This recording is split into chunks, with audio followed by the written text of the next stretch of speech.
სად მიდიხარ? ნათიასთან დედამისი უნდა გავიცნო. ანუ შენთვის არაფერს არ ნიშნავს ჩვენ რაზეც ვილაპარაკეთ? და შენ მოგენატრა შარში ყოფნა. ნიშნულობა აქვს ჩვენს ლაპარაკს და მაგრამ არ მომენატრა შარში ყოფნა. ანუ ბუცა დედამისის გაცნობა რას ნიშნავს? ოჯახი უნდა შექმნათ? ესე სერიოზულად არის ყველაფერი და მე არ ვიცი თუ შენ ციხეში ჩასმა მოინატრა თუ რა ხდება გამაგებინე საერთოდ. ვეღარ გცნობთ ვერც მე და ვეღარც ტასო. აი რო გეყოლება შვილები, მე მიცნობ ძალიან კარგად შენს და შენი უთამოყარეო დაც. რატო არ უთამოყარეო? გამაგებინე, მე რატო არ უთამოყარეო?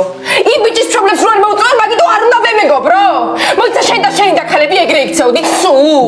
ნუ ყვირი შენ, ნუ ყვირი დასო. შენ რამდენს ბედავს საერთოდ? და დიახ, მე და ჩემი დაქალები რომ ვიქცეოდით ესე, ამიტომაც გქონდა და გვაქვს ისეთი პრობლემები, რომელმაც ჯანმრთელობად და ნერვებიც დაგვიზიანა. და არ არის საჭირო შენ ყველა ის სისულელე გაიმეორო, რადგან მე ტატომ და თინამ სხვენი წავიმტვრიეთ დასო. მოდი მე ჩემ თავს ჩემით მივხედავ, კაი? შენ თავს მიხედავ მაშინ, როცა ამისთვის საკმარისი ტვინი გექნება. მეც რემსაც არ ჩამოვაგდებ, ჯეკო ნათიას გამო ისევ ციხეში ჩასვან. ან ზემო. დაიმახსოვრეთ ყველა. მოდი შეგვეშვი რა. აღარ ჩემი ცრემლი გვინდა და აღარაფერი ოღონდ შეგვეშვი გთხოვ რა.